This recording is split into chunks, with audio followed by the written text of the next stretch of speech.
Women instinctually lead with sex. We reveal the parts of our bodies, or we accentuate it in our clothing that appeals to a man physically. Alison Armstrong is an expert on understanding men, women, and relationships.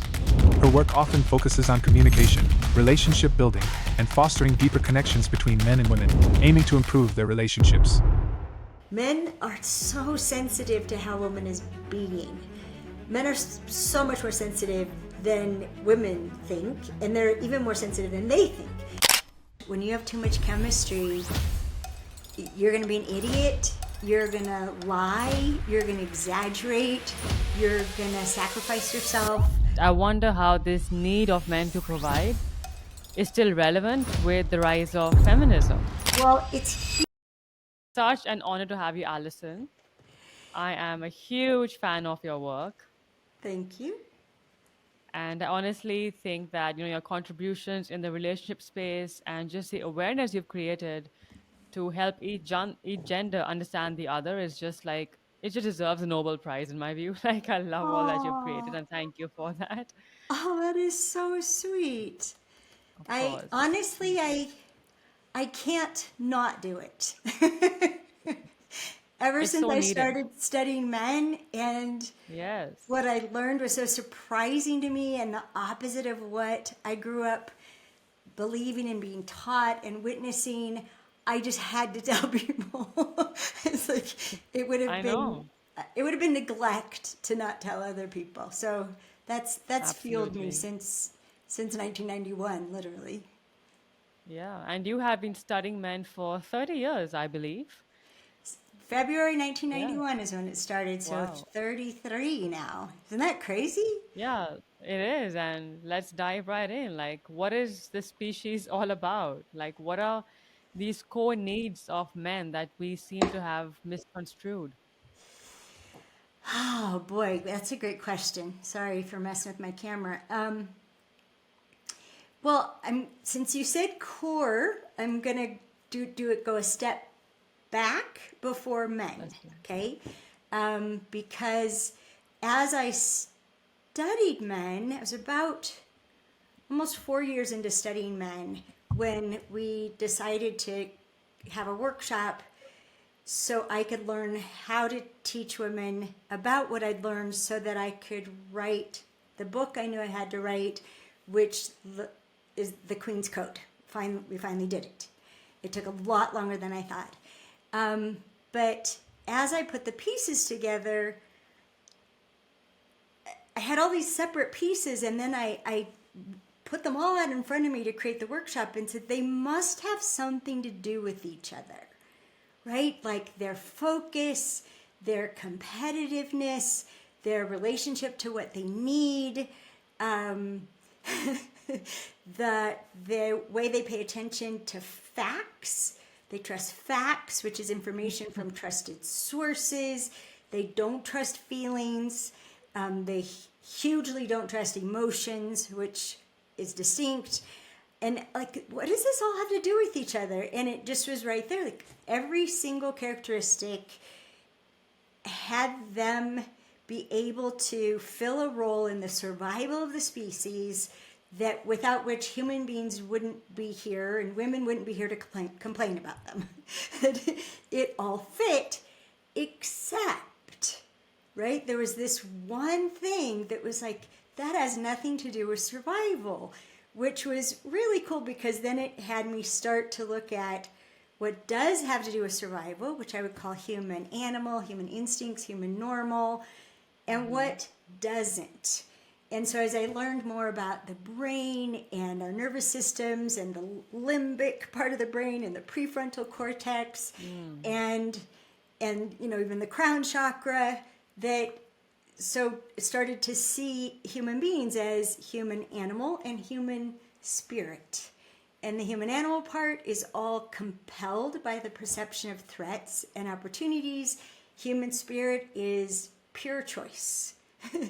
It's Yeah. conscious, it's awareness, and it's us choosing to do something other, usually opposite then what the impulse of instinct, the tension in our bodies, that is the indicator that, okay, this is instinct. Yeah. It's usually the opposite of that. And so what happened, and why I wanted to start before men, is that the way that I grouped it, because that's how this brain works, is in a hierarchy of instincts that, as I kept observing it, isn't merely human. My dog, my donkey, the critters that run around here in the wild, the bear that was the two bears that were in the yard last week, and we call it the wilderness channel out of my living room window. But I would assert that everything on the planet has a hierarchy of instincts that, if you look through that lens, so much makes sense. And the hierarchy would be procreate. I'll tell all three, and then I'll do a little bit more. Procreate, then protect, then provide. And what does that mean? That means that providing, which is so much men's happy place, they're compulsive providers, they're natural providers. They judge themselves by what they're able to provide. It's torture to them to not be able to provide what their loved ones, what they think they need. And that's a really important sentence. So what the man thinks they need, which other instincts have us not verify what we think someone needs. I call it decide and provide. And both men and women do it. We look at somebody that we care about, we decide what they need, and we make a plan and we provide what they need without ever verifying with them, do you need this? It seems like you need this. Do you That's actually where need the this? assumptions kick in. Yes, so women often think that men are selfish because they seem to not be giving us what we need, and they're not. But if we recognize they're giving us what they think we need, we can see the generosity behind it, the caring behind it, and they just need a lot more information, which our instincts suppress. I call it don't ask and don't tell. To ask what somebody needs can reveal the weakness. You weren't perceptive enough, you weren't paying enough attention, you didn't read their mind. To tell someone what you need is to reveal a weakness. Both men and women think needing something is a weakness. I shouldn't need anything. And so this provide level, which is where we'd like to live, gets all messed up. But it is trumped by protect. So what'll happen is, if a man perceives a danger, like that we're in danger from something, including we're putting ourselves in danger by what we're doing, then protecting us is going to supersede providing for us. It's gonna take providing out. Protect is what's urgent, emergency. This has got to happen now. And often you'll see what some people would think of as a personality change. When my husband would go that way, sometimes I called him Supreme Commander. Okay, Supreme Commander. So he was seeing a threat to me and our three children that I didn't see as a threat. So perception is huge in here. And he would just go into his protect mode, which was all about bossing people around and telling them what to do now. And it's like, the girls are just like, and they get slower and less intelligent. They're reacting to the gruffness of his voice. It's one thing men don't understand is what a raised voice or tone does to women, because they're not affected the same way. But then it can get worse, because what can happen is, because a man isn't providing for us the way we think he should know how to do, because a woman would know what I needed. So what's wrong with him that he doesn't know what I need? And also we think that if he isn't giving us what we need, it's because he doesn't love or care or respect us enough. So we think he's not giving us what we need because of how he feels about us. So we think if a Right. man feels the right way, he'll act the right way. And so we try to change ourselves to cause him to feel the right way. Again, this is all in our world. And and if that doesn't work, then we decide he's broken and there's something wrong with him Yeah. and we should fix that. Or worse than that is that he knows the right thing to do and is purposely misbehaving and therefore deserves to be punished. And so the way that we address not getting what we need, which works well with women, criticize a woman, she'll change, will say, why don't you do that? Why didn't you do that? Why did you do that? So Yeah, we we get into that attack. part as well. Yeah, Criticism. we attack. So not only does he go from provide to protect, he goes to protecting himself from us.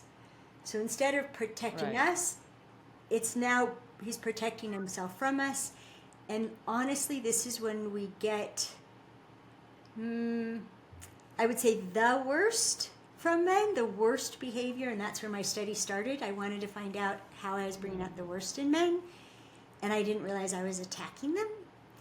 And, but it gets kind of worse, Sakun, because protect is superseded by procreate. If you look, every species on the planet, I watch it out my window, risks their lives in order to procreate. Every species risks their life for sex. And this is why we have to teach safe sex, because the compulsion, the instinct overrides everything.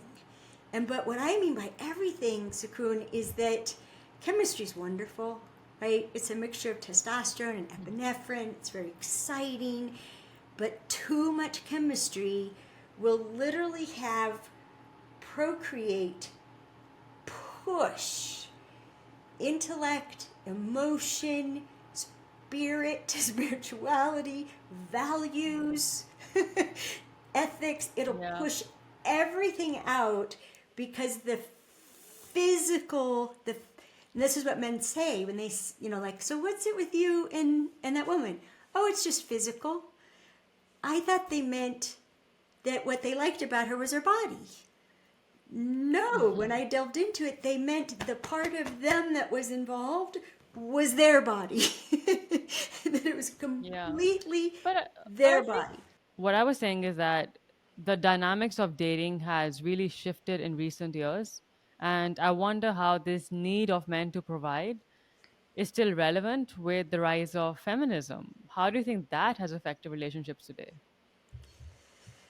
Oh boy. Okay. Big one, right? Well, it's huge. And I just would like to say one other thing to complete the procreate part. Women instinctually lead with sex.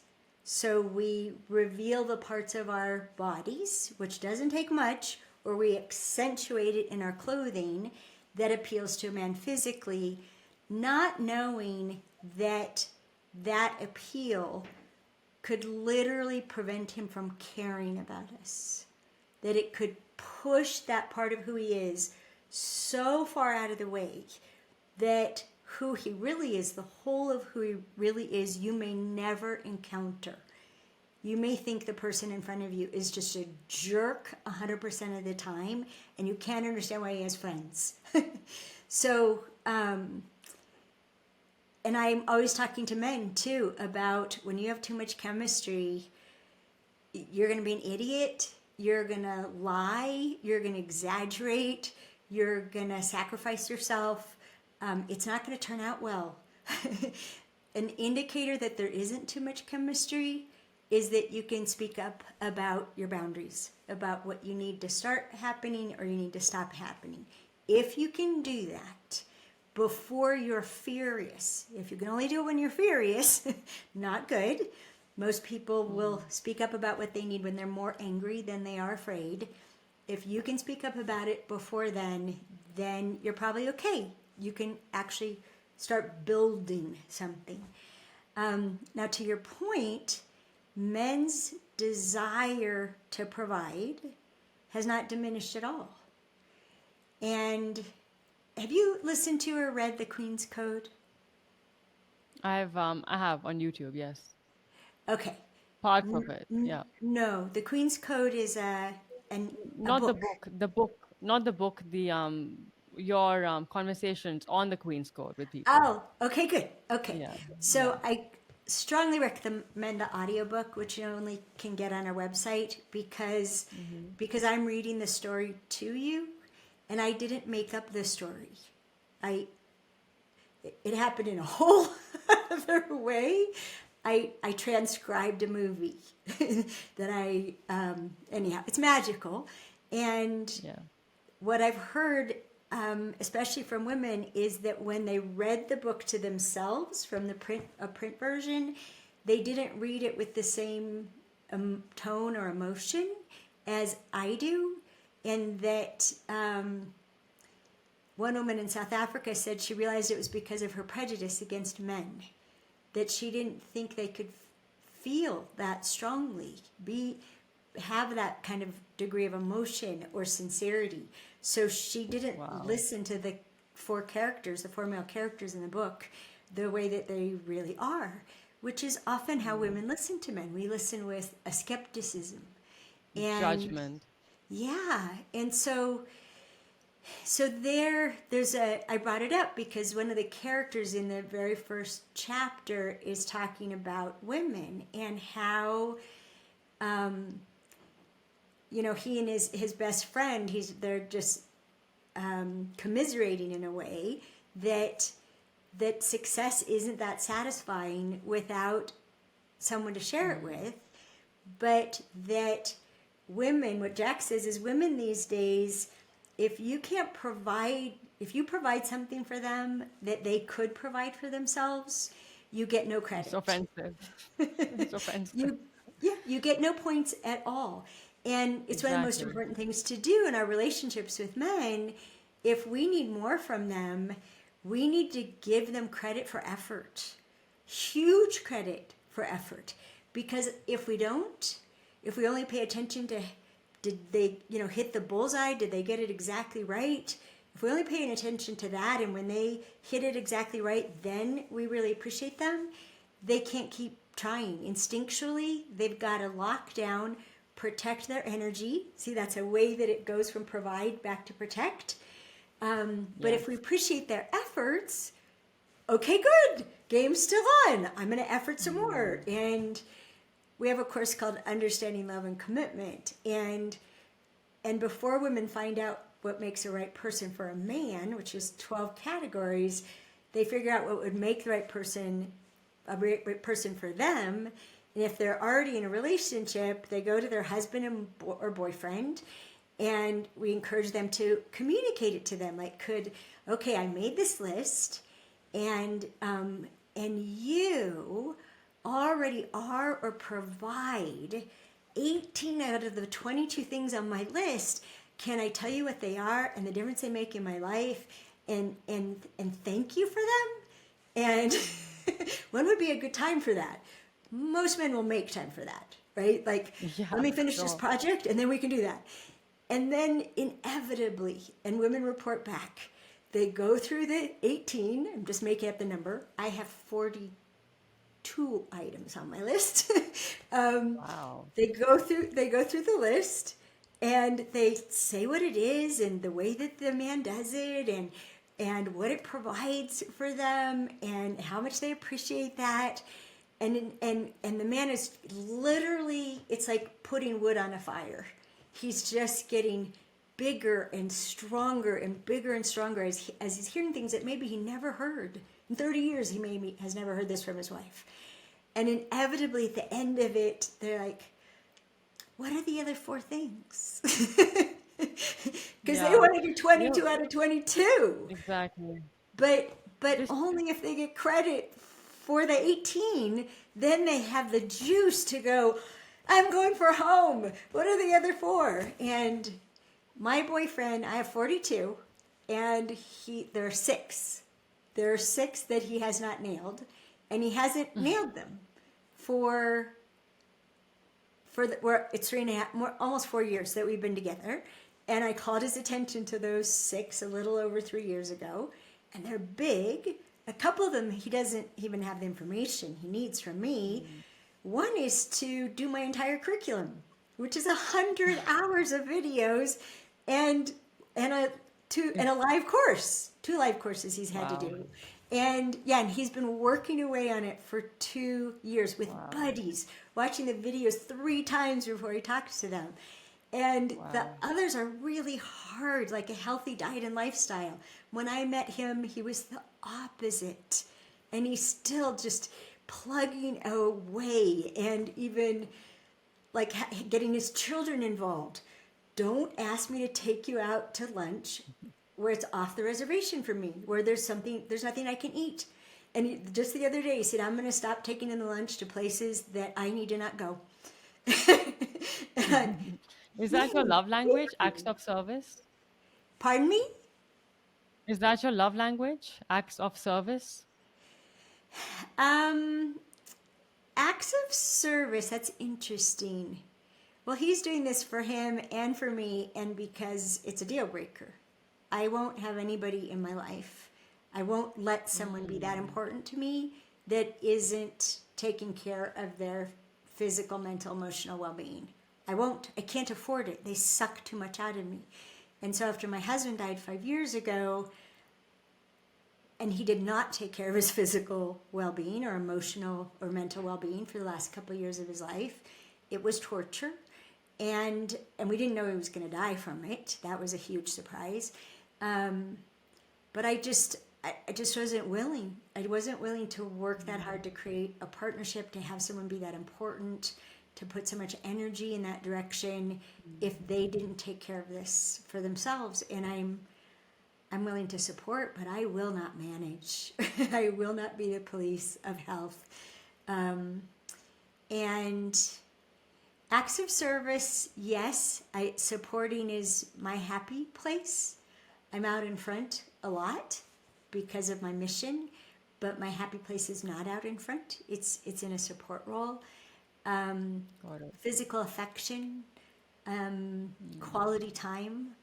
The way I told Dan, like on it's probably our second conversation, I said, I have one USB port.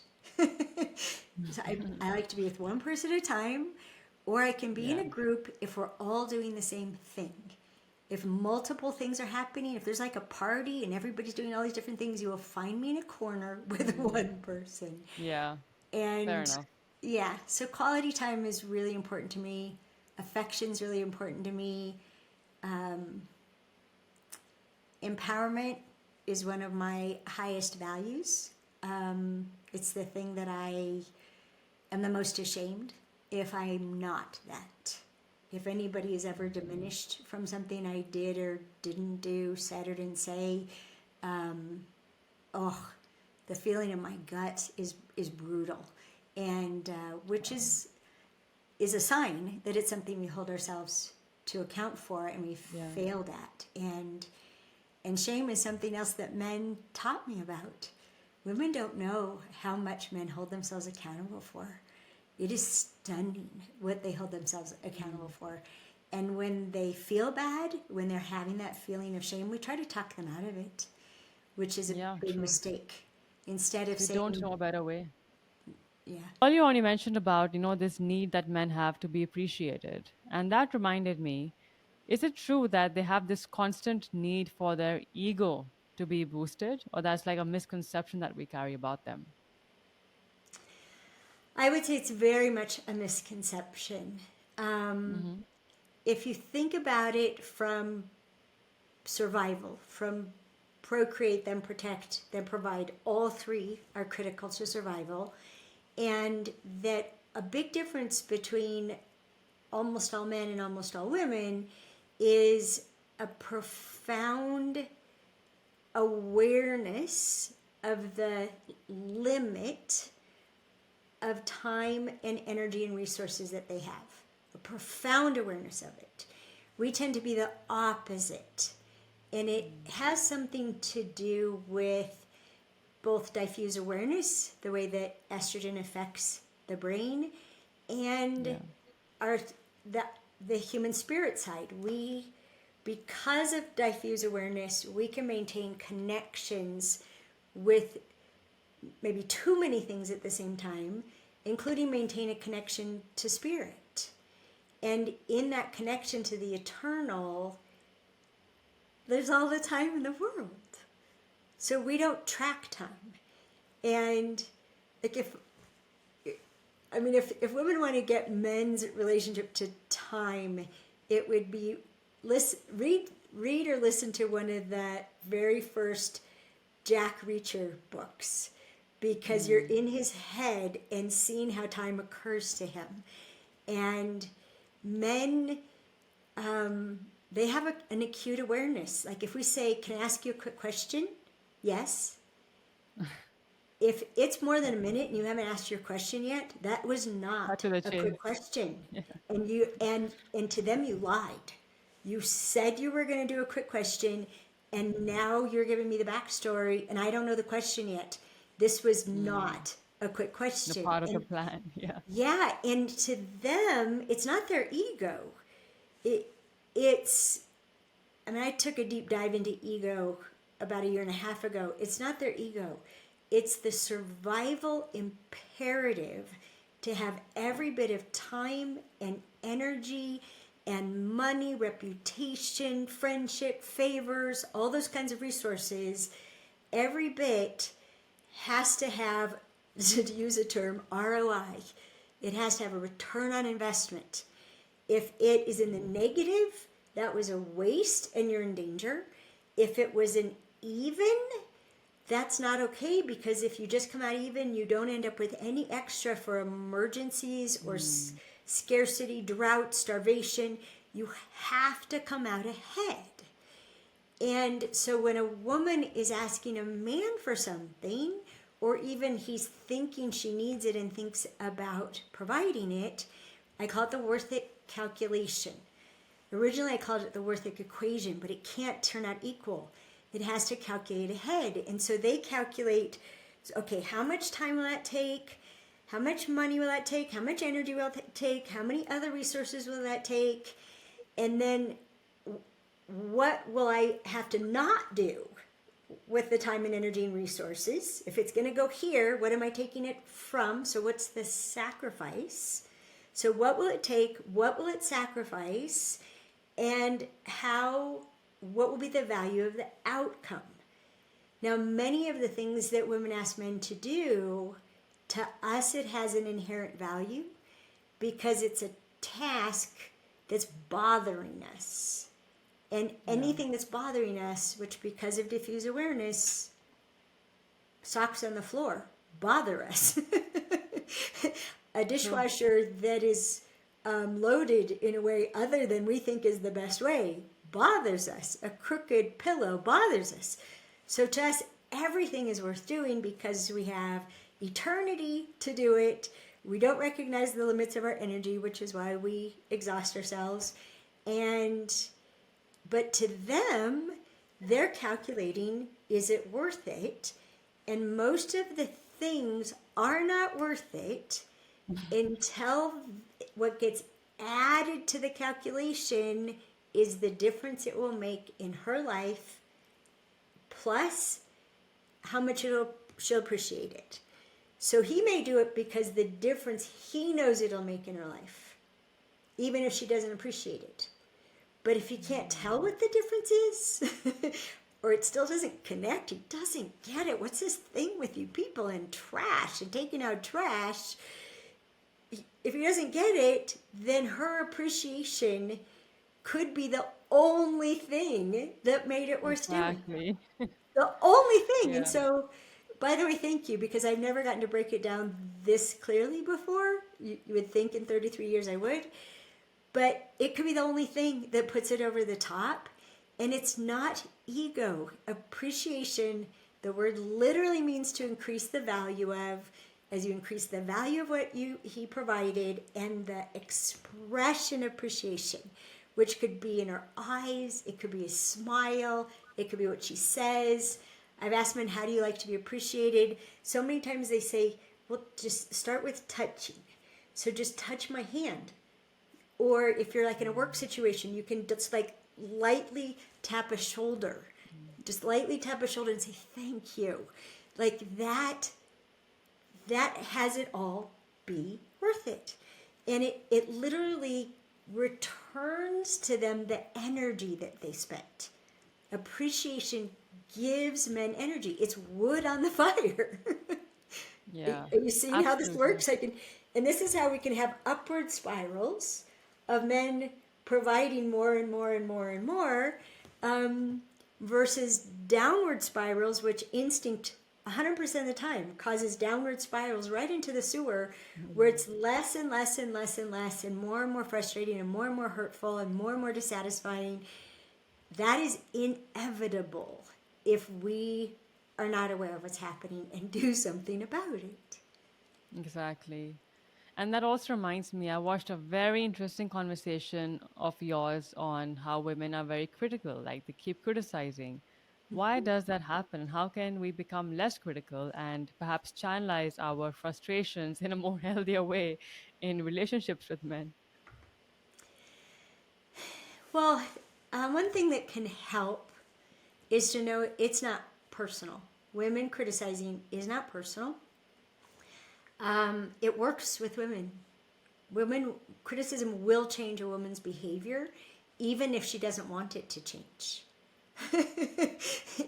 and we, part of our brain, so the amygdala is the worry center of the brain. We have what I call the ideal woman or the perfect person, and although that voice might sound masculine, that voice is the, I call it would be the critic, some people call it, but it's also the strategist.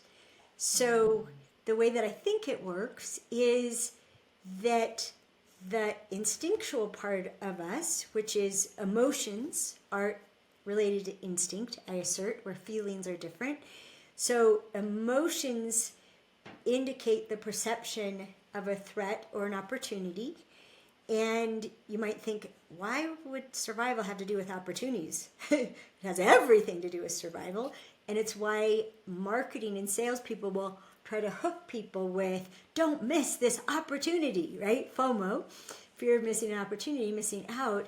So it's that perception starts the emotion, and then our minds are analyzing what the threat or the opportunity is.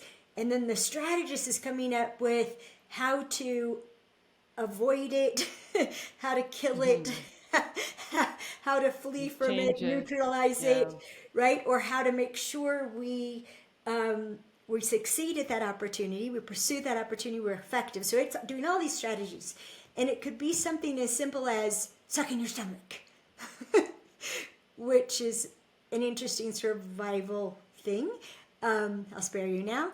And so we have this all going on, right? And and part of what goes with the estrogen is a much greater need to please and be pleasing than men have. So do men want to please? Yes. Do they want to cause pleasure, delight, happiness? Yes. That's part of the provide. If they're in a protect mode, it's not even in reality at that moment. It's totally blocked out. But say we cooked a meal for him. So we made something for him. And he takes a bite and goes, salty. In his world, all he's doing is stating a fact. Yeah. That's just a fact. Salty. It's a fact to him. It tastes salty to him, but to him, the facts to him are, in fact, real facts. Salty. Well, freak out about that. Here, let me get you something else. Or the next time we make green beans, we put less salt on. If he still says salty, we'll stop salting everything, not just the green beans. We'll stop salting and put the salt on the table so he can deal with it. It's Help not my himself. problem anymore because I'm tired of being criticized about salty. Yeah.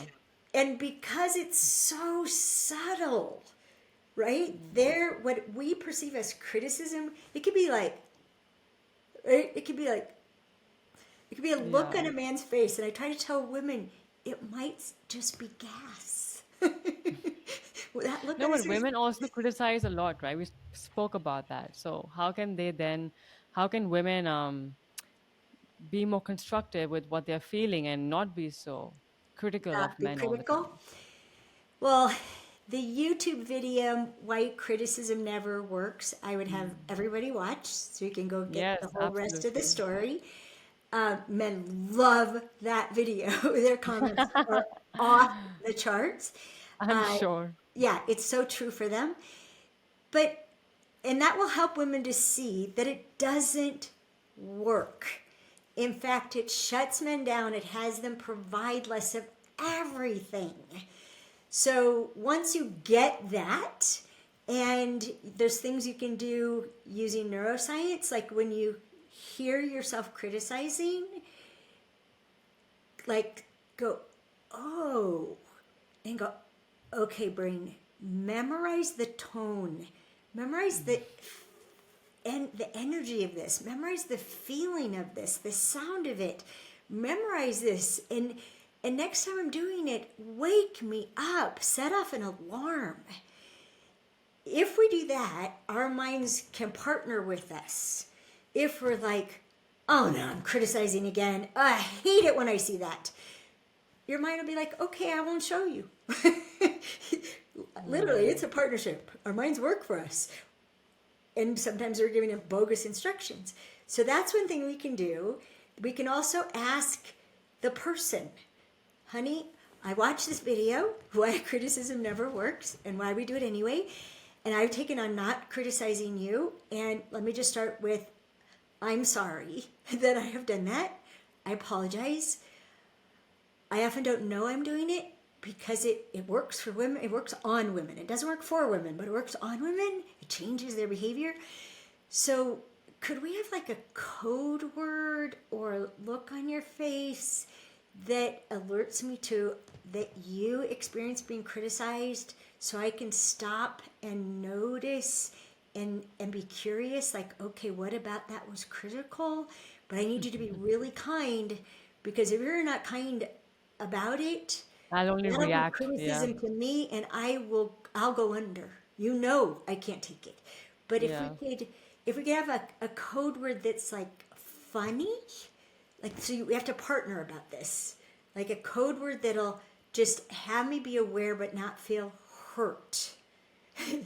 And you come up, sometimes you can tell them, like, if there's a person in your life that you just don't even, you don't want to know them, they're so critical, what's their name? What's their Yeah. name? And they could say, you're being a baby Barbara right now. Barbara's not critical, she's my best friend, she's awesome, right? But whatever the name is of that person, you're being a mini Marge, you're being Yeah. right, or So that's like a reminder.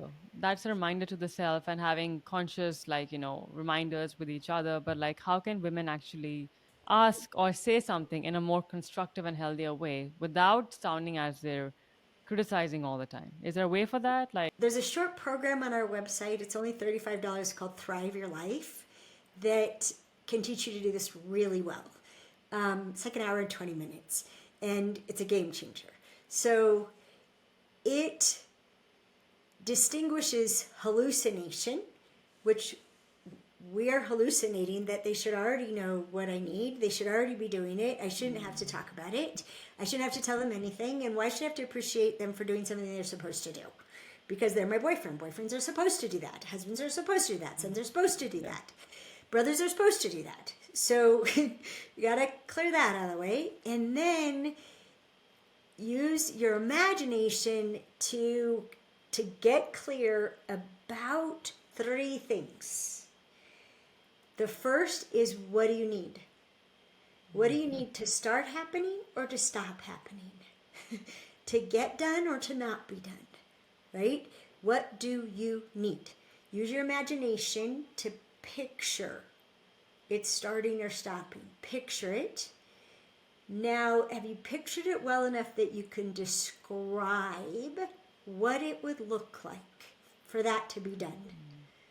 So I'm going to use trash because most women, that's one of the things we most love, right? True. So can you describe taking the trash out? Because if you ask a man to take the trash out, if he'll grab the bag and he'll go put it in a bin, and that he took the trash out, he's victorious. I did it. Job done. And we're looking at the trash without a new bag in it. Maybe the bin is, or trash can is in the middle of the kitchen, in the middle of the hallway, in the middle of wherever it was. It wasn't put back, so it wasn't made complete and ready for the next trash with its new bag and the cupboard closed where it belongs. Maybe a lid has to be put on. To a woman, that entire process is take the trash out. To a man, those are each separate tasks. And so can you imagine it all the way from beginning to end so that you can describe it? So that's the second thing. The third thing, and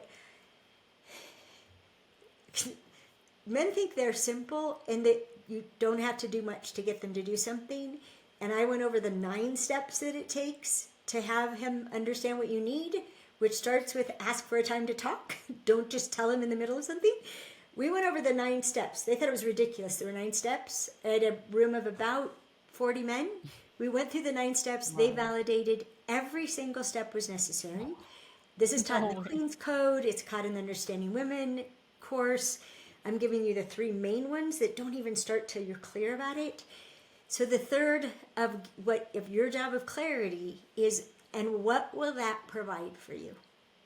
If I do all those things, what is the value of it? What difference will it make in your life? And you got to picture that that's happening. Let's take trash. What will that provide for me? When I told Jack Canfield this, I was mocking a conversation. He's like, from Chicken Soup for the Soul, he's like, I want to take out your trash. It was so funny. So when you think about what it will provide, so oftentimes a man taking out the trash will save us from something. It'll save us from something that stinks, something that's messy, something that's overflowing, which seems overwhelming. So it'll save us from something. Tell him what it'll save you from. And that's good. That's worth doing. And then, but also tell him the other side. Well, when the trash isn't full or overflowing, when it has space, for me, it makes me want to cook. It has me take vegetables out of the refrigerator and prepare them because I know I have a place for all the things that they leave behind. If I'm opening a can, there's a place that could go, which could include that there's empty recycle trash. But think about it. And like Claudia says in the Queen's Code, she told her husband, it'll make me feel like I have a partner, that I'm not a maid. And they want to be partners. They want you to know you have a partner. Yeah, exactly. Yeah. So what it'll save you from, and what's the upside? What can you be? Men are so sensitive to how a woman is being. Men are so much more sensitive than women think, and they're even more sensitive than they think. And they're particularly sensitive to how are we being. And Around them especially, yeah. Oh, well, yeah, because that's where they're witnessing it. Yeah, So, exactly. yeah, how we're being around others, they'll hear back from like, wow, your wife is always happy. Is she always happy? Yeah, most of the time. And when she's not, we find out what it is and fix it. Oh God, I wish I could make my wife happy. My wife's never happy. And they're just so bummed. And so the things that'll make you happy, and you got to prove that it does. Don't tell a man something will make you happy and then have it not make you happy. So I would True. work up to that step. um, but yeah, I'll be more peaceful. And Yeah. and if he sees you're more peaceful, wow. Honey, could you support me in getting to start my sleep routine to start going to bed at 10 o'clock? Could you help me do that? Because I get lost in my book. I use it to zone out so I can sleep, but then I get caught up in it, which I can only zone out if I get caught up in it. It has to pull me in order to screen out everything that's talking to me. But so could you come to me gently and maybe go, honey, it's 10 to 10. Can you separate from your TV show, from your book, from your magazine? You wanted me to support you and start in your sleep routine. And like, because he's been told all this is what it would look like to support me. And the difference it would make is if I indeed get a good night's sleep, I will be naturally patient. And Mm. for me, that was the quality that I believed my children needed the most, was for me to be patient. And I figured out how much sleep it took and when I needed to go to bed and how late I needed to sleep to just be full of patience. And I told my kids, and one of my favorite memories, my son, probably 7 years old, I heard his voice outside my door saying to his 2-year-old sister who was about to open the door and about to say something, he went, shh, if we wait till it's a 7, she'll be patient. That was sweet. Wow. It's just funny how our reactions are all a result of unmet needs and they come out in different ways around each other. It's so funny how this plays out. And of course, when feeling triggered, in conversations, like what have you found to be the most effective way to, recenter yourself in that moment? Oh boy, thanks for asking. What a great question. Well, the first thing that I had to do was become aware of the physical signs that I was triggered and the degree to which I was triggered. And so what the worst I would call a cave woman attack, which is feeling profoundly threatened. And Yeah. that brings out the worst in women, just as profoundly threatened brings out the worst in men. Mm. And I discovered it by something my husband said, and it you might laugh at this, Sakun. It felt like the prefrontal cortex, that felt like this part of my brain had been crushed in, and that my brow ridges were pushed out. Now, Gosh, that's descriptive. well, it actually resembles Neanderthals, our close cousins, who they had much lower foreheads Yeah. than us, more of a slope, and very pronounced brow ridges. And that's what my head felt like this part had just been crushed in.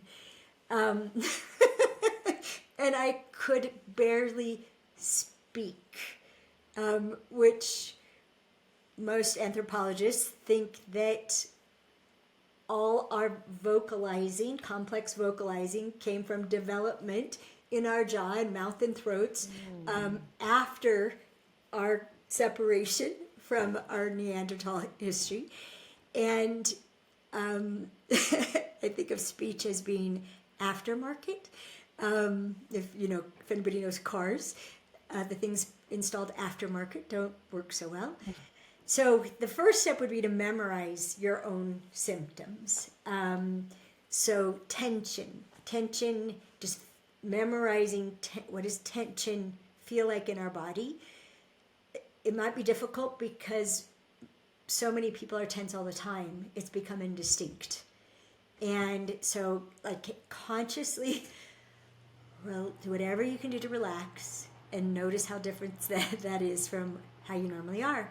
And then ask your mind, throw up an alarm when I have tension. You can also notice particular places. It might be in your chest, it might be in your throat, it might be in the sides of your head. I'll have this feeling like my head is in a vice this way when what someone's wanting to work on right now, I can't. Yeah. So it's noticing that, and then having a way to communicate that isn't an attack. So with the people I work closely with, I'm like, okay, give me a minute. I need to reset. Dan is one that actually started saying that to me, like, hold on, I got to reset. And How cool. I started to keep talking. He goes, no, really, let me reset. We were in a car. And I never had anybody ask me to do that before. And he just was holding onto the steering wheel. He pulled over to the side of the road. Damn. And he literally started meditating. He didn't have beads, so he was using his hand on the steering wheel. That's amazing. And sometimes when I need to reset, I'm like, honey, could you chant? Could you please chant for me? And his voice is so deep and resonant, and it's become a neural pathway to relaxation, to, shifting nervous system so quickly. We actually did this thing, if I may share it. We course. recently bought a motorhome.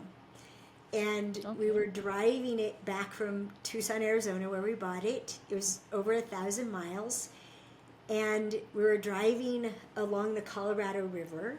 He was driving, and I got scared because of how close we were to the mountainside, to the ditch side. I got scared. And the way that I expressed myself, it didn't register. He didn't hear it. He didn't comprehend what I was saying. So then I expressed myself a second time. It still didn't register. When I expressed myself a third time, it registered and it rattled him. and I wanted to talk about why it took 3 times. And he said, okay, I want to find a place to pull over. Okay? And he said it like that. I want to find a place to pull over. Okay? I did not need a place to pull over. I did not need that. You were scared as it is. Well, I just said, I don't need that. we can talk about it. And so it got worse. It got like 20 minutes worth of worse. And my policy is I'm not done till I'm glad it happened. And as we finally dug ourselves out of the hole, I said, okay, I propose a new deal. Because where this went awry was when you looked to me for confirmation, for approval to pull over. I propose from now on, the driver gets to decide. If the driver needs to pull over, the driver says, find a place for me to pull over. Look for a place for me to pull over. And as the co-pilot, you keep your eye on the road. I will look ahead for a place to pull over. I spotted a place 2 curves from now for us to pull over. That'll be my support job. His job or my job is to ask for it. But the driver decides. If the driver needs to pull over, who cares if anybody else needs to pull over? Our lives depend upon the driver. Go ahead and pull over. And so we made a new deal. And this motorhome, we're about to leave for 17 days, then be home for 6 days, then be gone for 14 days. Gosh. Wow. And we are making new deals like crazy because we don't even live together. Wow. Okay. We love being together and we love vacationing together, but we don't try to have me work. He's retired and has so many interests, and I still work pretty intensely when I do. But we're going to be working on the road, and it's just we have a sense of humor about it. Like we don't we don't think there's something wrong with this, that there's conflict. And actually, there's a program on our website called Connecting Through Conflict, where you can learn, like, don't be done until you're glad it happened. Have every conflict, have you feel closer, have every resolution, have you end up being more in love, have more admiration and respect, and even like the person Beautiful. more at the end of it. Like, have every conflict be resolved in a way that they are also part of an upward spiral. And after almost 4 years, we have so much trust in each other to do that. We have done it over and over again since, Practice. literally since the second time that we talked on the telephone. We have done that. Wow. And when you're in the midst of just, this seems like hell and how we're ever going to get out of it. Okay, how many times have we gotten out of this? Countless. Okay, we can count on each other. We'll do it. All it takes is reach. And looking at the top of the hour, as long as we're reaching towards the other person, if you reach towards them, if they reach back, anything is possible. And if you reach towards them and they're not reaching back, then whatever I did, I apologize. I'm so sorry if I disrespected you. I'm so sorry if I hurt your feelings. If I disregarded you in any way.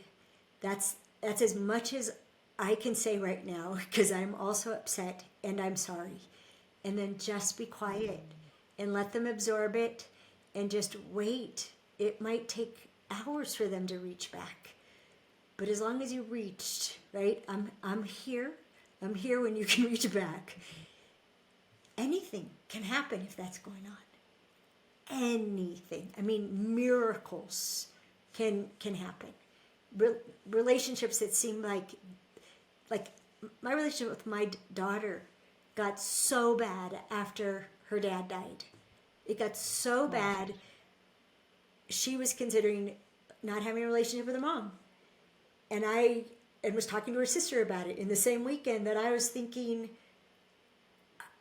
do I want to be right or do I want my daughter in my life? Because I was so deeply hurt.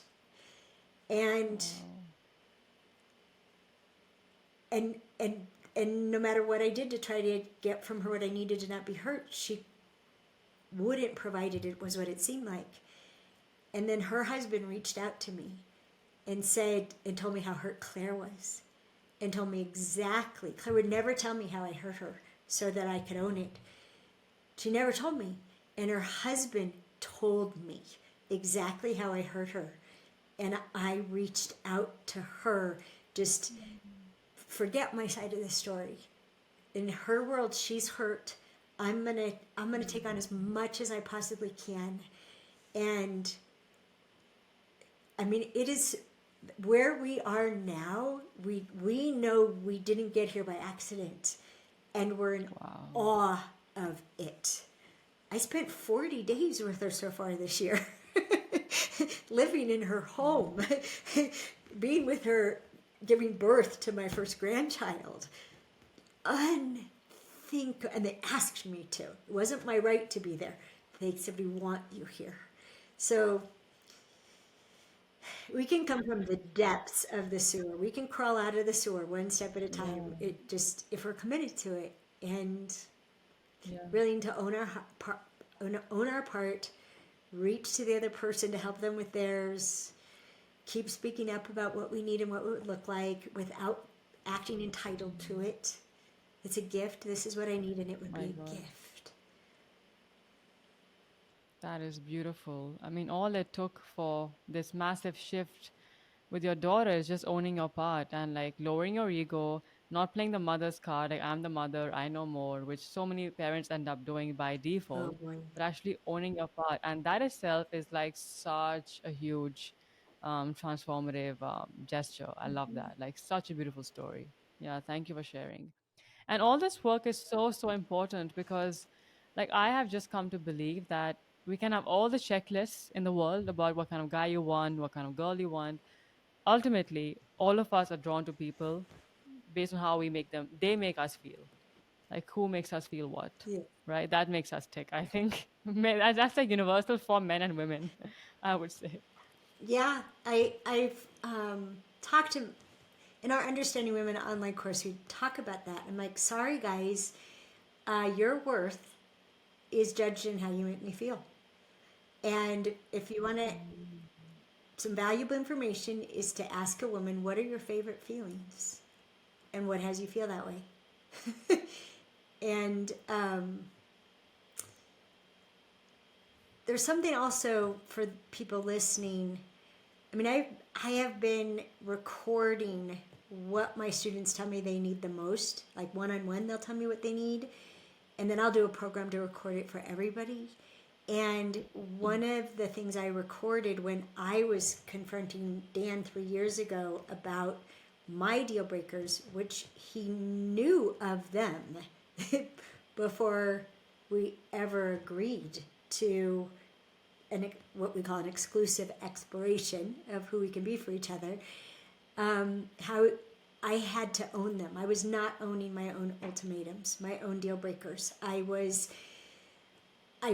creating confusion by being not consistent in following up on how serious they were to me. And when I finally did, I was just talking about my deal breakers, and I said something about it, and he said, that sounds like an ultimatum. And my voice in my head was like, oh no, that's bad. Don't give ultimatums. And I was like, I have a release call with Lori right now. Can we talk about this when I get back? Because I do a lot of Oh release work of man. everything human. And he said, yeah, please. And when I came back, I just said, look, ultimatums, yes, I have them, you have them. I can see that people hate them because they're normally presented when you think somebody is attached enough, committed enough, loves you enough to cave to your ultimatums. And that's why we're mad, because of the manipulation of that. I presented these to you in the very beginning. And I acknowledge I've been inconsistent in following up. But these are my deal breakers, and you have them too. You have ultimatums. And he looked at me and he said, you do? And one of the things I teach in Own Your Ultimatums is how to listen to another person for, at the very least, you'll know the areas in which they have ultimatums, even when they're not speaking up about them, because almost nobody presents their ultimatums at the beginning, which is what I encourage you to do. Tell someone your ultimatums when you're more loyal to yourself than you are attached to what they think of you. Yeah. Present them early and often.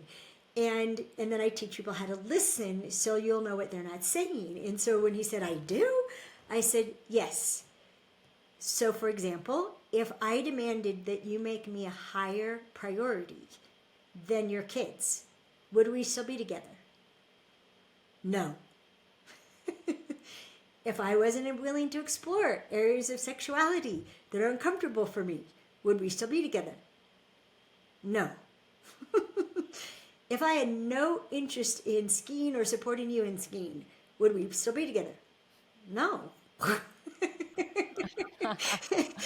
So have these clarifying conversations early on in your relationship. Yeah, makes Yeah, sense. but he had never said those things. But I was listening from the very beginning with the question, what matters to him? What's important to him? That was at the top of my mind. Whatever he was talking about, I was listening what matters to him. And even when it was confusing, why is he talking about that? Okay, what matters to him? What matters to him? What matters to him? And that's how I knew what was important to him. And I would tell every woman, if you think you want a man to make you his first priority, you don't. You can't keep him busy enough. If you want him to make your partnership the first priority, which means the needs of both partners are the first priority, including his needs, not just yours, and not just his, that's awesome. I recommend that. Yeah. But I love that his kids are his first priority. And he completely supports me and my work being my first priority. And my kids and my dedication to my kids. We support each other in what matters to us most, and we treasure the time we get to have together. Like, it's just, oh my gosh. We put our arms around Oh, each other and we both sigh. like, he invented this thing called laydowns. I live 90 of my steps from his back door, and I wasn't getting enough attention. And which is bad for women. If we don't have enough attention, we're not safe. And he invented laydowns. Okay, every day you decide the time because your schedule's more flexible than mine. My schedule's more flexible than yours, whatever you said. And because he's retired, right? And he said, and whether it's your house or my house, we'll get together, we'll lay down, we'll hold each other, we can talk or not talk, we can take a nap, we can get frisky, whatever we very do, nice. and we'll do that every day. And it's been, well, it's been 2.5 years since he invented that. And it's Wow. still, Rituals. it's an incredible ritual. And even sometimes something will happen and he's like, okay, how about a standing hug down? Okay. or Do I want to know what that or is? I stand on a step because he's 9 inches taller than me, maybe 10, and I stand on a step and we just have a long hug, and I'll usually nuzzle his That's so neck, sweet. and we'll kiss and we'll part. And or I had no space yesterday. We had no space to do a lay down. I said, okay, let's do a TV snuggle then. He's like, sure. So TV snuggle is past his social hours, which knowing one's social hours is very important. I would encourage The Power of When, Dr. Michael Bruce's work. So it's past his social hours, so the rule is no questions. And that means I ask no questions. If he speaks to me, that's Yeah. fine. That doesn't mean we're not open for questions. If he asks me a question, like he did last night, is there anything you want me to know about you? That doesn't mean I can do questions. I was proud of myself. I was like, no questions. And then I asked a question. Like, oh, I'm so sorry. Oh, I've been doing so good. The question was, do you still want the Rangers to win? Very well. Fair enough. We were watching a hockey game. But again, it's just instead of thinking that's stupid of him that after 7 o'clock, no questions, before 9 a.m., no questions, that what an idiot, what a jerk. No, his circadian rhythms determine these things. They aren't his decision. And if I respect them, I get the kindest, gentlest, most affectionate, supportive human on the planet. And if I don't, he's the chronotype called a bear. If I don't, I get a bear. And not a Pooh Bear. I get the kind that That's not roams these fun. mountains. Got it. Yeah, it's just like funny how men have their ways and women have their ways. And I know we've talked about a lot, and there's so much to dive deeper. But what would you say makes each gender tick, in summary, in like nutshell? Well, first I'd have to say that chronotypes, Bruce is spelled Breus, and I so appreciate Dr. Michael Bruce's work. Yeah, I love it. The sleep doctor, right? He's It amazing. Yeah. literally changed my life, The Power of When. So I would say that is not gender based. That is genetically determined. How it might be expressed and what you might need may be different, but that's not gender. So ask me your question again. You said what? Like, what would you say? Would you summarize as what makes men tick and what makes women tick? Oh boy. I'm going to answer a different question. What Okay. makes women feel safe and men feel secure? And the Sure. words matter. The only time I ever hear a man use the word safe is when he says, wow, you're really safe to talk to. My wife isn't safe to talk to. Otherwise, they use the word secure. So women generally, we need connection to feel safe. And it's why we're always reaching for it. Men generally, and women, when we're in a committed state of mind, will be the same. Men, when they're in an open state of mind, they'll need connection. But in a committed state of mind, what creates security is productivity. And this is why interruptions cause such a huge reaction in most men and some women, because the interruption diminishes their ability to be productive. And that productivity is what has them experience being secure. And both men and women, when we are safe, when protect is not activated, when we experience being safe, whether it's feeling or thinking, whether it's safety or security, whether it's connection or productivity, that's the beginning of the best of us. That's the beginning of human spirit, literally. And most spiritual practices are really about how do you cause yourself to feel safe?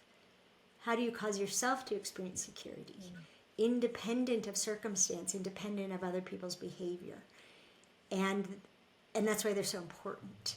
That a man can be yelling, and you can actually do enough work that a man can be yelling and your nervous system isn't activated. A woman can be attacking, and a man can be impervious to being emasculated.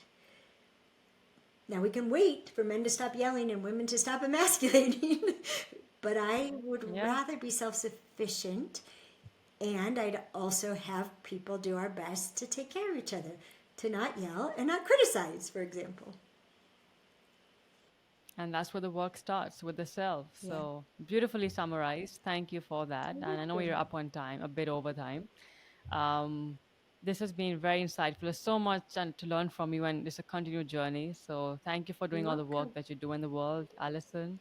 It's beyond incredible. And what would you want to share or shout out in terms of your work, or where would you want people to go and find out, learn more about you? So AlisonArmstrong.com is the best place because that's where everything new is. Audible has Perfect. stuff from the early 2000s, and it's evergreen. It's still worthwhile. So I at AlisonArmstrong.com, the things I've already spoke about. If you want me to read you an incredibly romantic and transformative story, that Queen's Code audiobook. If you want to start in our curriculum, which we have, it's 100 hours in our curriculum, and it's methodical. It builds. You can start with Lux, which will demystify why most people fail at relationships. You can start with Understanding Women. I recommend that for both men and women if you're not going to do Lux first, because it's contrasting the genders and it's teaching about women, what we need in a open state of mind, or what we call gathering, and what we need when we're hunting, which women do a lot these days, and it's why women are a moving target for men. And you also learn a lot about men there. If you're ready for a deep dive, you just want to stop criticizing in all the other ways we emasculate men, the Queen's Code will be gentle about it, kind of. And our Understanding Men workshop, you'll get to see a couple hundred women interacting with what a huge habit that is to break, and where it comes from. All the things that trigger us, all the ways we do it, and all the ways we justify it. That would be Understanding Men. Wow, profound work indeed. Thank you. And finally, how would you describe an epic being, very quickly? Well, I love the name of your podcast. Yeah. Well, oh gosh, briefly? Are you kidding me? If we had started this way, maybe we should do another one and start this way? Yeah, I think we should. Well, I would say starting with the word being. It's all about who are you being, how are you being, what are you doing to cause yourself to be your version of greatness. You articulate your version of greatness, figure out how to be that. So that would be the beginning of the conversation. Perfect. Love it. Thanks so much again. Such a pleasure to have you, and hopefully see you sometime Thank soon. you, Sakun.